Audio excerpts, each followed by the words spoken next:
আমরা নতুন জয় নিয়ে এসেছি, সেই একই জয়ের সাথে যেই স্বাধীনতা আমরা কামনা করি সেই স্বাধীনতা আমাদের ধরে রাখতে হবে।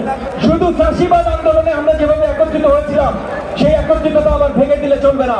ধন্যবাদ জানাই বাংলাদেশ জাতীয়তাবাদী দলের ভারপ্রাপ্ত চেয়ারপারসন জনাব তারেক রহমান, যিনি পুরো আন্দোলনের সময় যতভাবে পারেন আমাদের সবাইকে সহযোগিতা করতে চেষ্টা করেছেন। তারা এবং তাদের পরিবারবর্গ একই সাথে গত জুলাই আগস্টের আন্দোলনে, কারণ 1.5 দশক ধরে আমরা আন্দোলন করছি, জুলাই আগস্টের আন্দোলনেও যারা আহত হয়েছেন, সবচেয়ে বেশি ত্যাগ স্বীকার করেছেন, তাদের এবং তাদের পরিবারবর্গকে আমার সালাম এবং শুভেচ্ছা।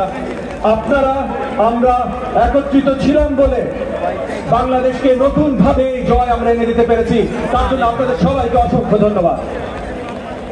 আমরা নতুন জয় নিয়ে এসেছি, সেই একই জয়ের সাথে যেই স্বাধীনতা আমরা কামনা করি সেই স্বাধীনতা আমাদের ধরে রাখতে হবে, এবং সেই স্বাধীনতাটা সঠিকভাবে যদি ধরে রাখতে হয় তাহলে শুধু চাষিবাদ আন্দোলনে আমরা যেভাবে একত্রিত হয়েছিলাম সেই একত্রিততা আবার ভেঙে দিলে চলবে না। এখনো সবাই একসাথে থাকতে হবে, সামনে আগামী বাংলাদেশ গড়াতে সবাইকে একত্রিত থাকতে হবে।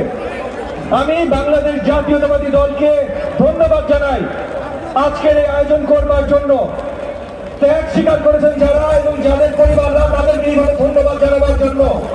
এবং একই সাথে ধন্যবাদ জানাই বাংলাদেশ জাতীয়তাবাদী দলের ভারপ্রাপ্ত চেয়ারপারসন জনাব তারেক রহমান, যিনি পুরো আন্দোলনের সময় গত 2 বছর যে আমরা একটা আন্দোলন ছিলাম সেই আন্দোলনের সময় এবং এই জুলাই আগস্ট আন্দোলনের সময় যতভাবে পারেন আমাদের সবাইকে সহযোগিতা করতে চেষ্টা করেছেন।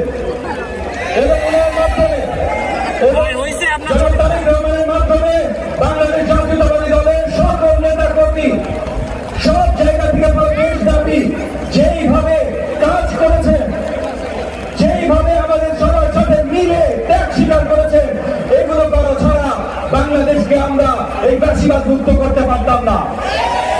তাই আপনাদের সবার প্রতি আমার আহ্বান যে একত্রতার মাধ্যমে আমরা ফ্যাসিবাদী সরকারকে সরাতে সক্ষম হয়েছি, সেই একই একত্রতার মাধ্যমে আমরা যেন নতুন বাংলাদেশ করি, আমাদের একসাথে থাকতে হবে, দেশকে শক্ত করতে হবে। আপনাদের সবাইকে ধন্যবাদ।